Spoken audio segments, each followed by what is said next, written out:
Today I'm interviewing two 2016 Franklin High School graduates who are also graduating from Western Carolina University's Masters in Public Administration program in a few weeks. Erick Mendez and Matt Wilson came back onto my radar after writing columns on racism for Western North Carolina publications and have included their columns in the show notes. The penetrating incisiveness of their writing, their clarity, their call to action pierced the fog of the op-ed page. We discussed their time in Macon County Schools as it relates to race. We talked about their plans to possibly work in the Triad area in municipal and county government and what has shaped their respective philosophies. And then we broached the hot topic of the moment, critical race theory. And if you want to jump ahead, that's around the 27-minute marker. When I spoke to Erick and Matt, I felt good about the future. They're so sharp, reflective, caring, humble, and compassionate. The mountains can be harsh. The mountains can be loving. But in either case, wisdom is always imparted if we listen. And I hope you enjoy the show. This is John DeVille, and I am the Mountain Philosopher.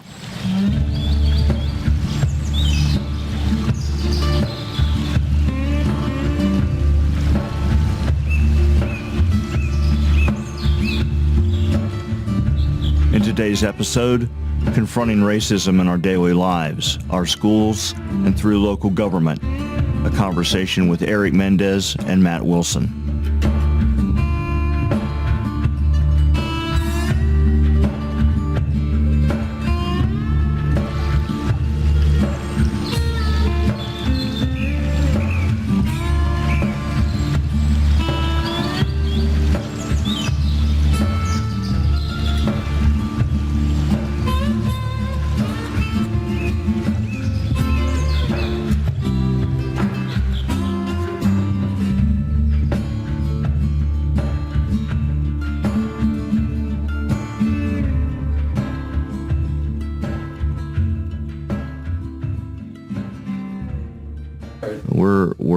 We're on, and so today I am joined. I can't remember. Did I have one or both of you?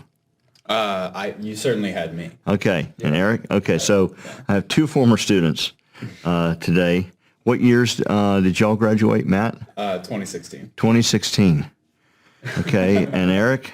2016 as well. 2016. Okay, because I tell people this all the time. I can remember who a student taught in 1988. I can remember where they sat. I cannot remember who I taught last semester, nor their names. So I've got some decent long-term memory, but the short-term memory is not so swift. So two 2016 Franklin High School graduates who were both in the Masters in Public Administration program at Western Carolina, and so that's a 2-year program. So y'all are about ready to. You're 6 weeks away from having your MPA wings and going off into the world and doing all kinds of crazy stuff. Yeah, that's correct. All right. Yeah. Well, Matt, I'll start with you, and then we'll just take the same questions back and forth here. How did you get into the MPA program? What made you decide? What did you do your undergraduate work in? My undergraduate work was in political science. I also minored in sociology. So I've always been really interested in the political process itself, and I was very interested in finding a way into the governmental process itself within Western North Carolina. So that was basically my main focal point, trying to get into the MPA program. Okay. And Erick, what about you? Well, mine was kind of a different journey. So back in high school, I remember I hated politics, absolutely hated it. And it was a long journey. I started off in psychology for undergrad and then switched to sociology because just psychology wasn't working out for me. But it wasn't until I met one of my professors that convinced me to do a minor in political science, which I fought her against, but ultimately she won in the end. And I took a political science course, and then I started to realize, like, wow, this is really interesting, and it caught my focus. And then I realized that I could do so much to help out the community, specifically the Latinx community, through a political science major. So I switched to political science, and then at first I wanted to do political activist work, but then I was also caught by the attention of local government and how I can make a strong impact on the community through that, and that kind of led me into a NPA program degree. Yeah, he saw how much fun I was having. Yeah. I'm curious, Eric, what exactly was it that the professor told you that closed the deal for you to go into political science? Well, it was actually a conversation we had on civil rights, and it was through the civil rights movement, and then I began to see how through public policy, through the Civil Rights Act of 1964, and the entire political process behind that, it really just motivated me in being able to see little bits and segments that they introduced us of, like John Oliver, Stephen Colbert, or all of that, and it really just motivated me and inspired me. Like I could do something with my MPA degree and hopefully become a role model to many other Latinx members, specifically within Western North Carolina. So two white guys who are, two talk show hosts who have comedic backgrounds, that's what convinced you to go after, that's one of the parts that convinced you to go after an MPA. Ultimately, one of the parts, and then just through all the history lessons that I've learned and an introduction through so many other great writers and speakers that I never read before, Angela Davis, Malcolm X, Martin Luther King Jr., actually being able to thoroughly invest myself into this and read their works. That's what really inspired me, that I could do a lot more through political science as my major. And then ultimately, I that trailed off into wanting to go into an MPA. All right, so you've name-checked a lot of African-American civil rights leaders. Is there a particular Latinx thinker, writer, activist that moved you? Absolutely. So one of my biggest influences is definitely Cesar Chavez and his movement for the farm workers. His movement just also really inspired me, as well as sociologist Dr. Eduardo Bonilla Silva. He was such an amazing writer, and he's also what inspired me to do my more research on color blindness, because he was the one that kind of wrote the ideology of colorblind racism, and he was one of my biggest influences. I almost had the opportunity to meet him in person back in 2020, but unfortunately, due to the pandemic, that kind of fell out. Matt, I promise I'm going to come back to you. One last question here of Eric. What's color blindness? Right. So color blindness is the ideology that if we don't see race or we don't acknowledge race, then racism can't thrive or can't exist. And that really comes from Martin Luther King Jr.'s "I Have a Dream" speech. In his speech, he had a quote that I might be misremembering the exact quote, but it was that one day he may not be judged by the color of his skin, but by the content of his character.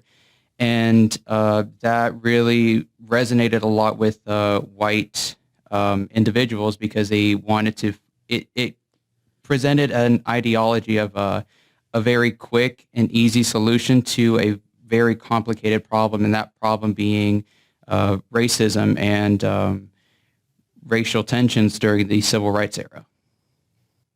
So there's nothing wrong with color blindness. It's just that to think that the problem was solved in 1963 before the end of the poll tax, before the Voting Rights Act of 65, before the Civil Rights Act of 64, before the Civil Rights Act of 68, and all the work that still be done, that to be white and to latch onto that and act as if that there's no work to be done, that the end of the dream is already here, is not correct?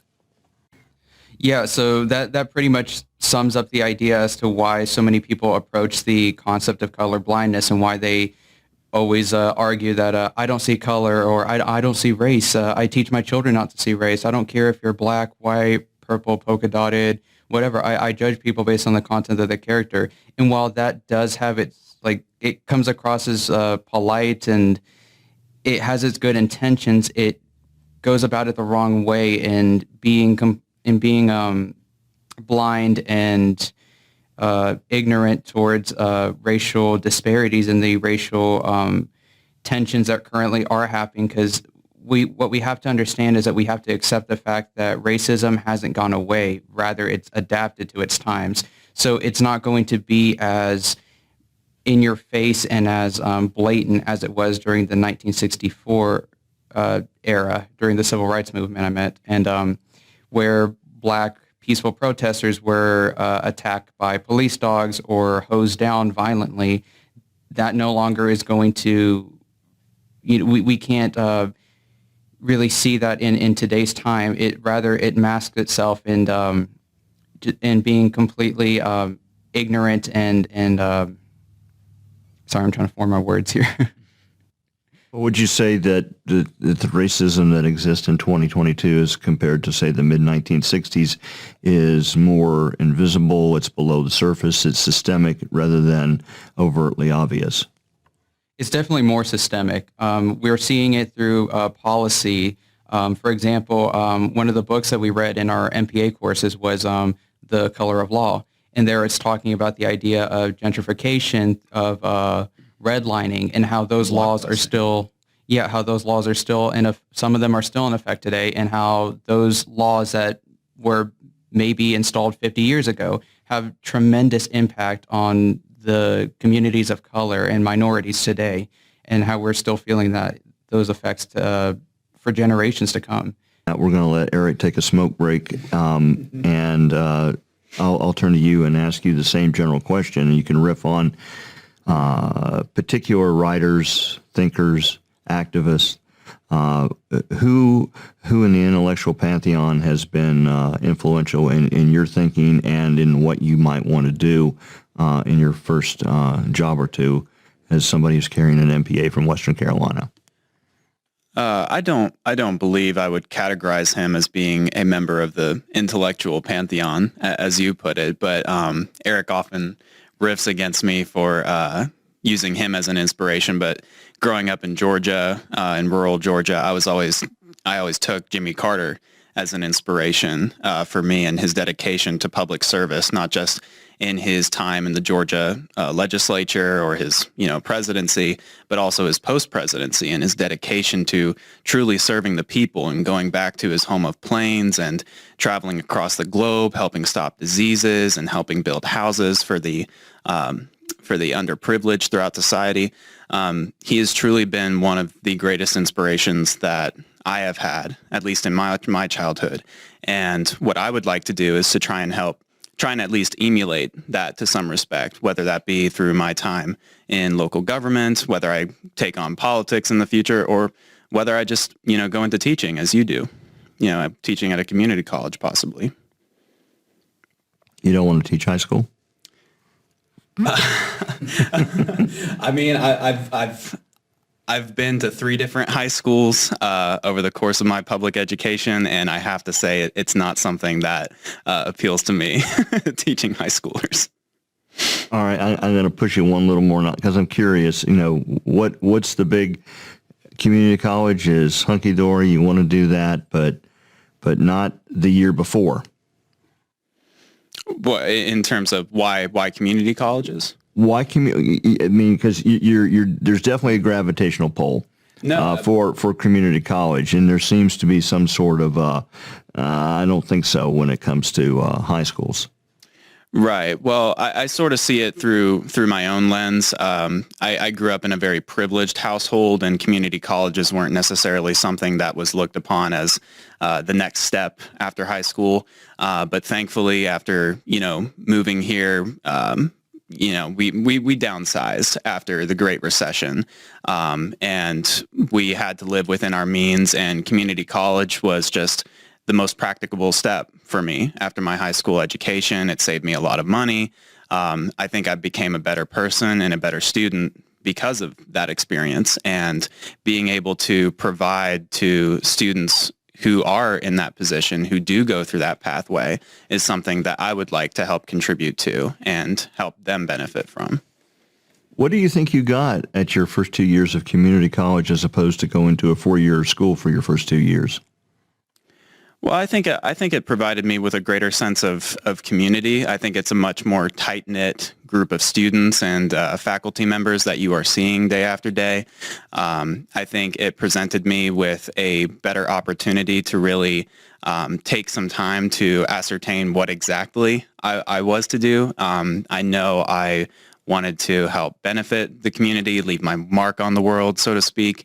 But it really did allow me the time to formulate what exactly that looked like. And so I think that was the main draw of it for me.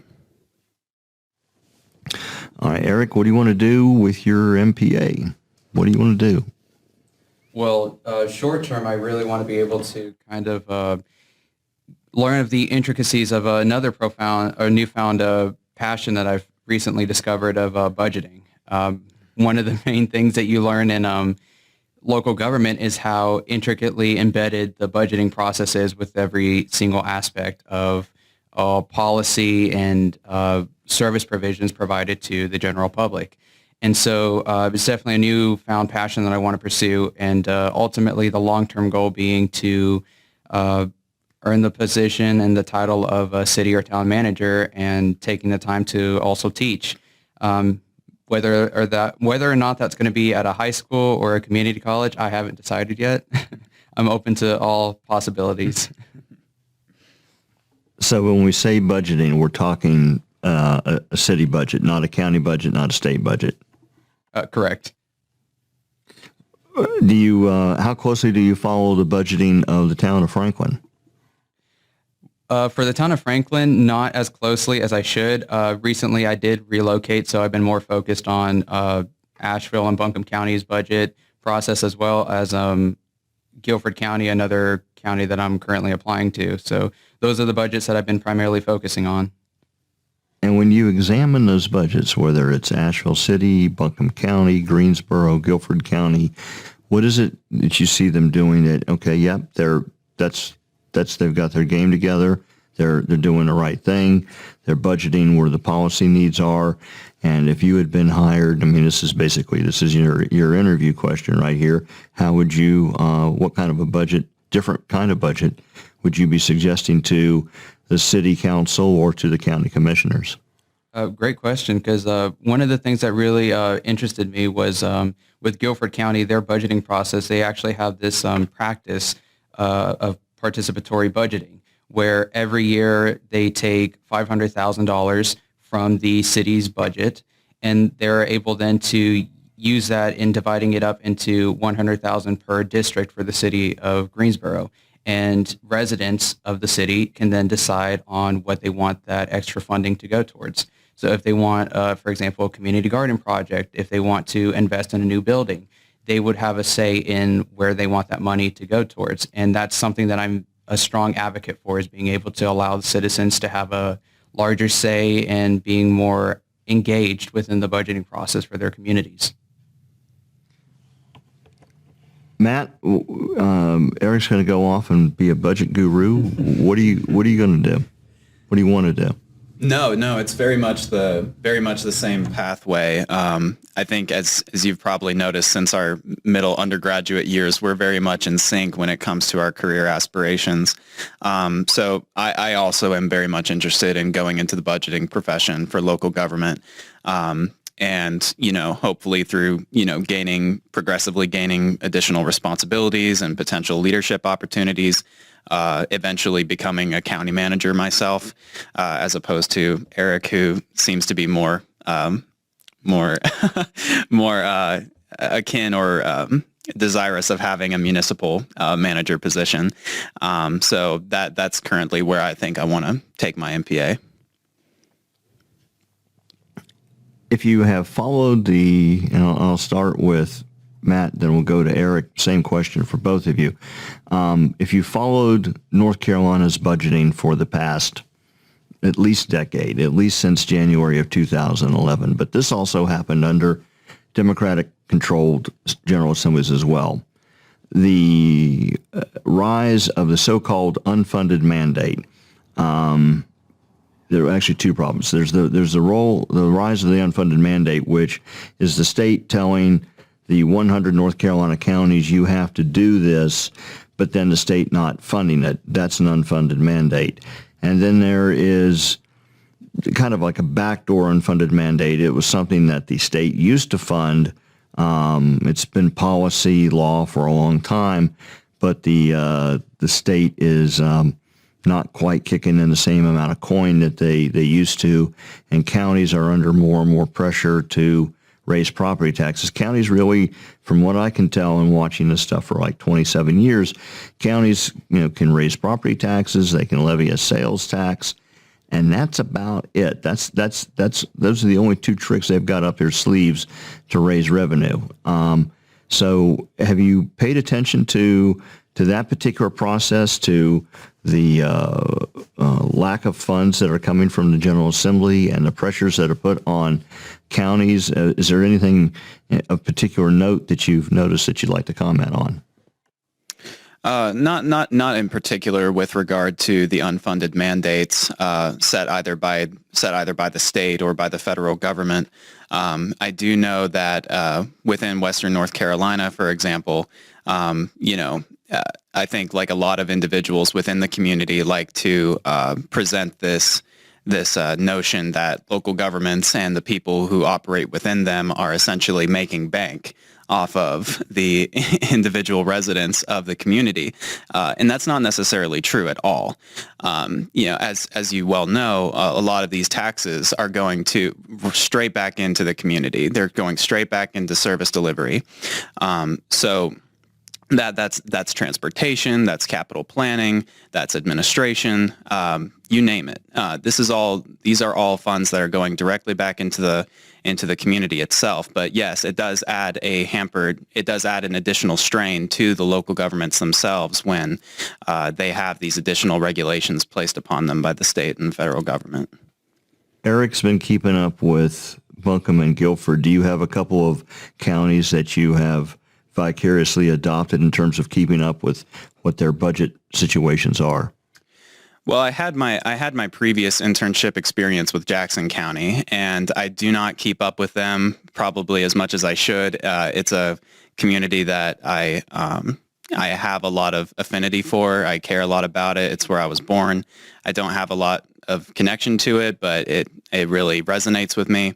One thing I have noticed with their ARPA funds that they have received is that they are utilizing those funds to go to body cameras for their police officers throughout the community to help better transparency and just ensure that, for the safety of the police officers and the individuals they encounter within the community, that everything is, on the up and up, so to speak. But not necessarily at the county level. Currently, I'm working with the city of Asheville, and one project that I am taking part in is trying to incorporate matters of a racial equity toolkit into their capital budgeting process. And so we are currently taking 3 pilot projects to utilize this toolkit on and basically assess what the racial disparities are, if at all, on some of these projects that have been laid out before us. And the idea is to try and, take lessons learned from that and be able to expand it to other aspects of the organization of the city of Asheville. So what would I do if I'm on the Asheville City Council, if I'm the Asheville City Manager, or I'm an Asheville city employee that has some impact on policy execution? How would I end up using this racial toolkit exactly? So yeah, absolutely. Say like you're a department head, for example, with community and economic development, and you have this project to help expand this greenway, for example. Well, I actually formulated this racial equity toolkit, which has been adopted by the city of Seattle and the city of Madison, Wisconsin, all of whom based their racial equity toolkits on what's called the GARE model, which is the Government Alliance on Race and Equity. And so in order for a department head to basically utilize this toolkit, they would just submit a CIP request form, and based on that information, they would take... What's the CIP request form? Oh, it's just a capital improvement plan. Yeah, I'm sorry for the acronym, but they would just submit that form, and in an addendum to that, they would submit the toolkit, and that would go through like, what department are you from, what funds are you drawing these funds from, and then going into forcing department heads to ask these internal questions like, who is impacted by this? What data are you utilizing? How do you assess what are some unforeseen consequences of this project? So really forcing individuals within the organization itself to not only focus on the positive aspects of a project, but really contemplating what exactly could go wrong. What are some unanticipated consequences? Like if we revitalize this structure within downtown, what does that do to the infrastructure if we have heightened tourism down in that part of town? Does that price out individuals within the community who may be disproportionately people of color? So really just getting at the heart of those questions is basically what this toolkit is for. That's all pretty fascinating, because if there's any one single Achilles heel of progressivism that I can put my finger on, it is the failure to consider unintended consequences, to get all caught up in the virtue of the moment, the virtue of the project, and not think about how it all might play out. Okay, well, that is a very good first half. I think we'll take a break, and we'll come back with Matt and Eric here in just a second.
Okay, we are back with Matt and Eric, and during the break I said, well, guys, what do you want to talk about?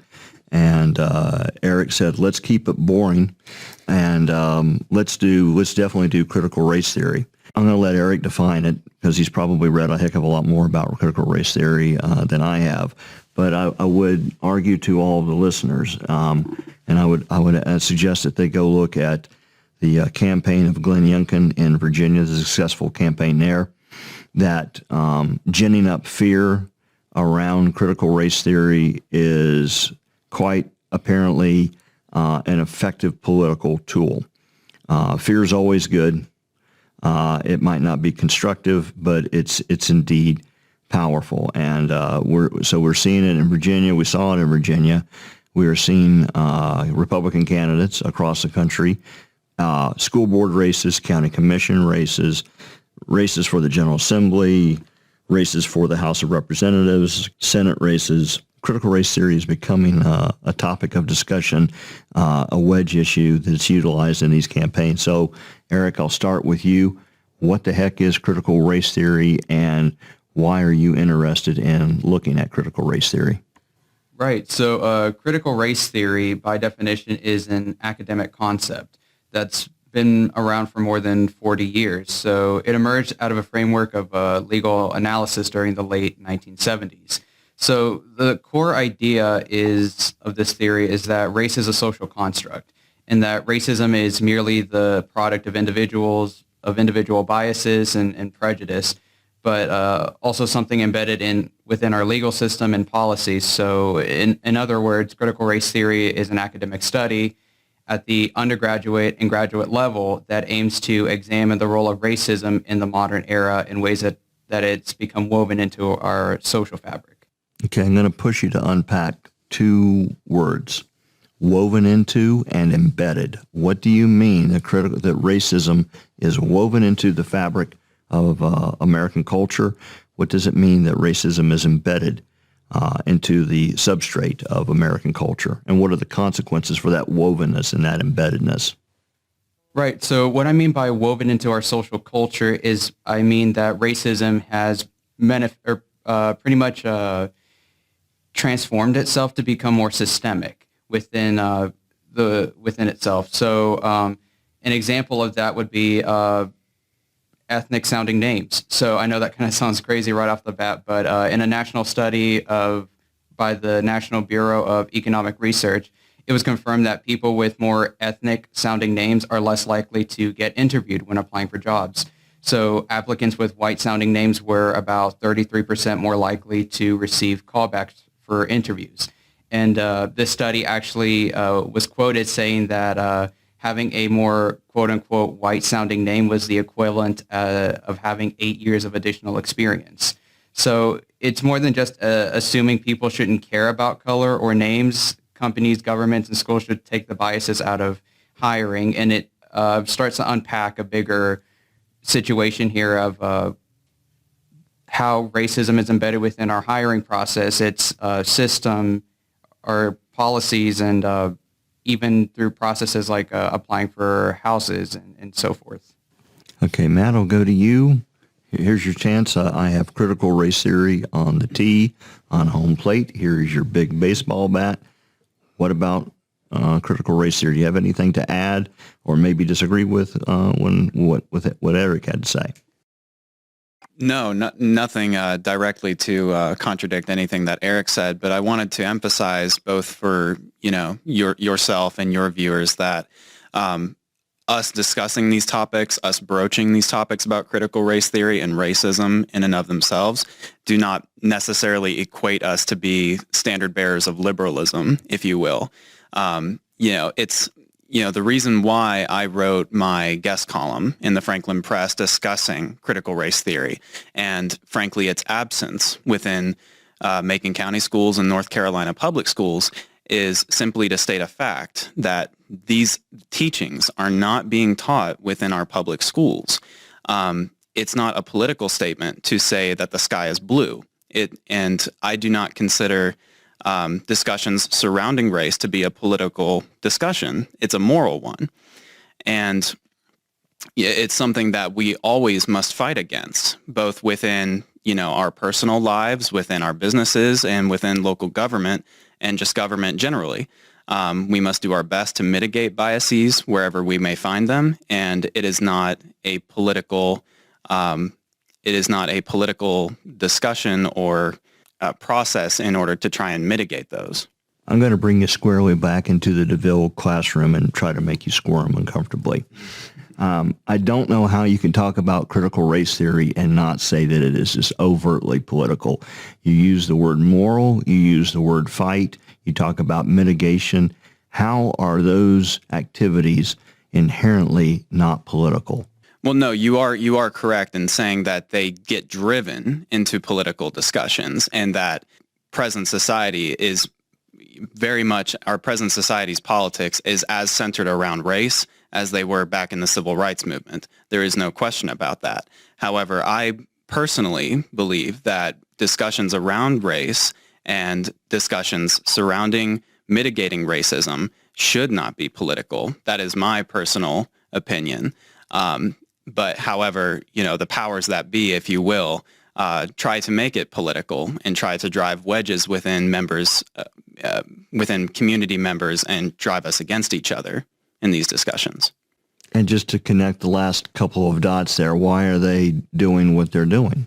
Because I think they see a political gain from it. I think they see an in by doing that, by leveraging fear, by leveraging misinformation against individuals that simply do not know, who do not have these intimate experiences or knowledge about what is going on in our public schools or have a lot of relations with the African American community or the Latin community.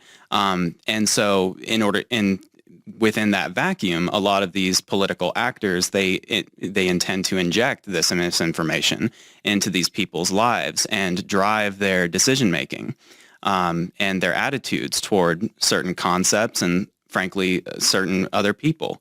And so that is why I believe they are doing it, is because they see a way to gain power. So yes, to answer your question.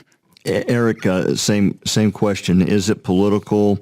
And I'll go ahead if you maybe we've wrung everything out of the cloth that we can wring right there. So if you want, you can go ahead and jump to the next question, which is you're a recent graduate of Franklin High School. Let me ask you this question first. Working with, or did work with NAACP out of Jackson and Haywood County the past couple of years on some anti-racist workshops for teachers in Macon, Haywood, I think in Jackson, and I think maybe also in Swain.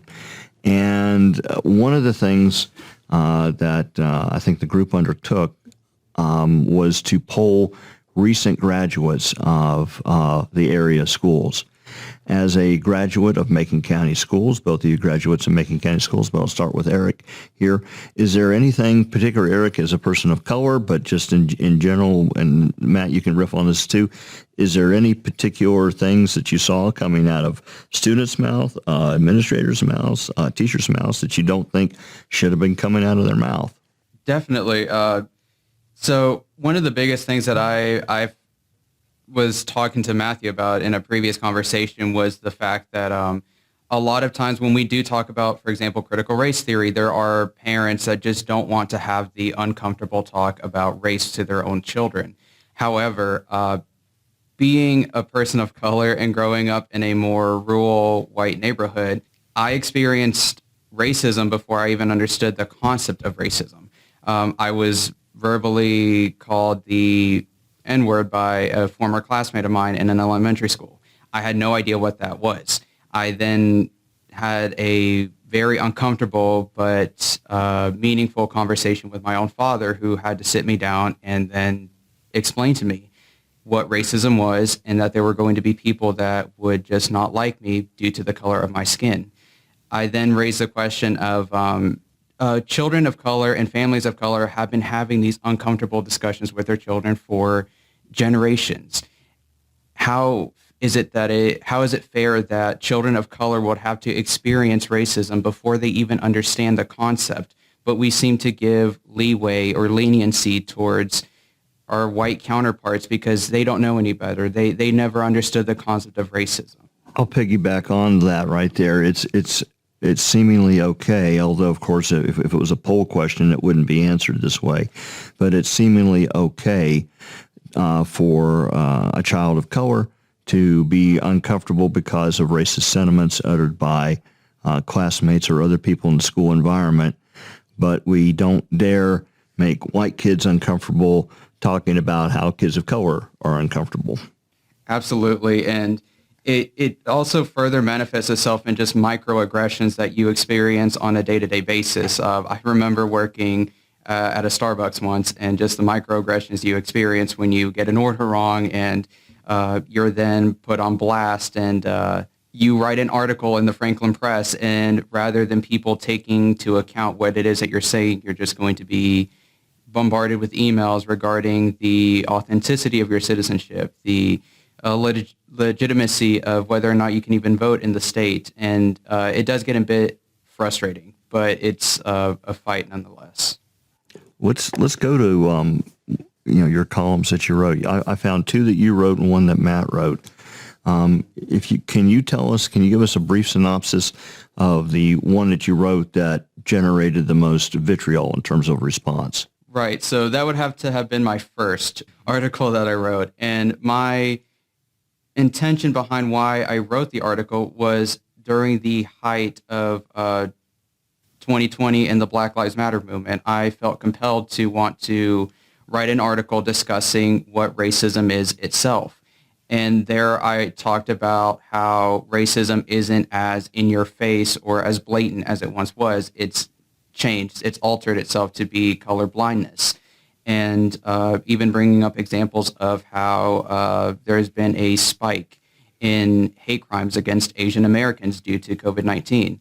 That I received the most hate from, specifically because nobody really cared about what I had to say. Rather, they just saw my last name and bombarded me with emails of, if you don't like it here, go back to Mexico.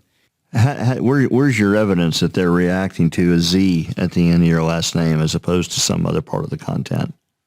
Well, previously I also wrote an article about a certain congressman, hint, hint, and that one did not include a photo of myself at all.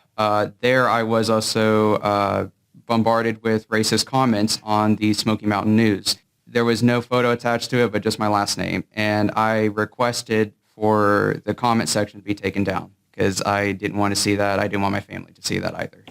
Matt, I'll go to you. Racist sentiments, racist interactions that you saw as a student of Macon County Schools. Yeah, and just for a bit of context, I think I can give a little bit of a different perspective than what Eric provided. I've been to 3 different high schools, 2 of which were located in a predominantly white, affluent, suburban county within northern Georgia. And so coming to Macon County, it wasn't until I had moved to Macon County where I experienced amongst kids my age within classes that I attended where there was a certain casualness with which racial epithets were uttered.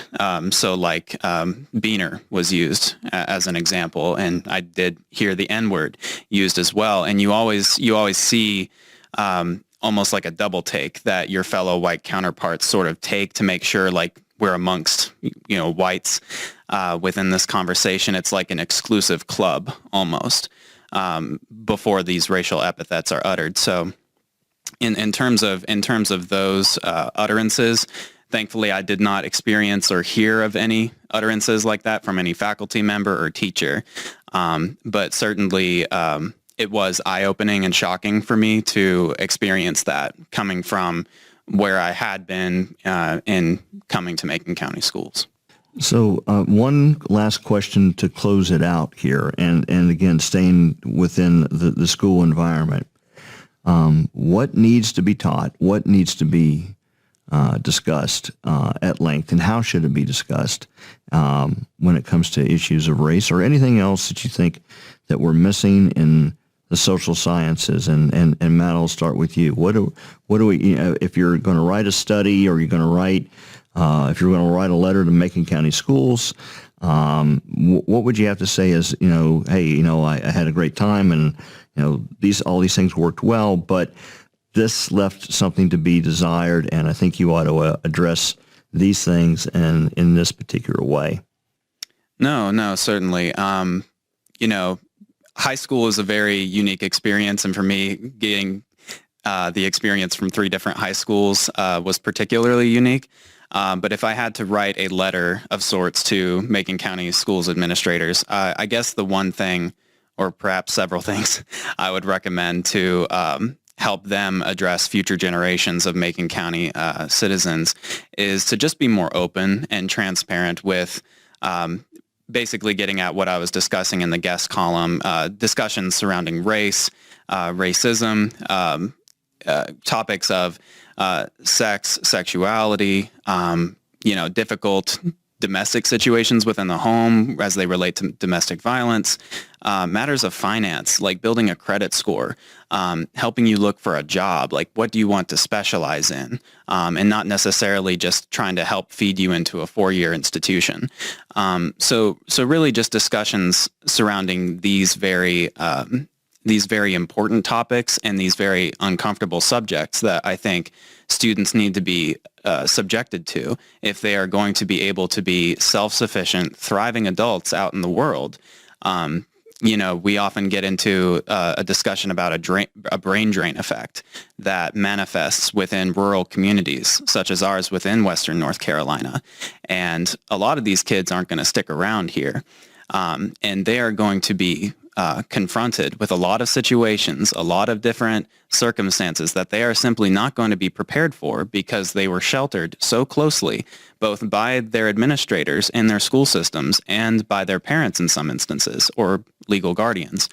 And so that would be my message to them, is to just be more open, be more upfront. These kids can handle it. They can handle mature conversations as adults can. You just need to have trust that they can handle them, and you give them the guidance, and they will help, they will flourish, essentially. I think so. I think all beautifully said. Erick, you're writing your letter to the Macon County School Board and to the Central Office Administration. Well, what's in your letter?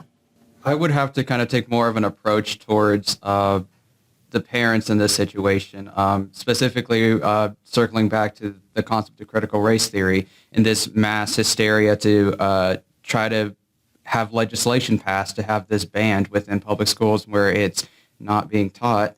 But I see it as posing a huge danger when it comes to just these vague and broad definitions within these state legislation bills that are being passed as to what constitutes as critical race theory.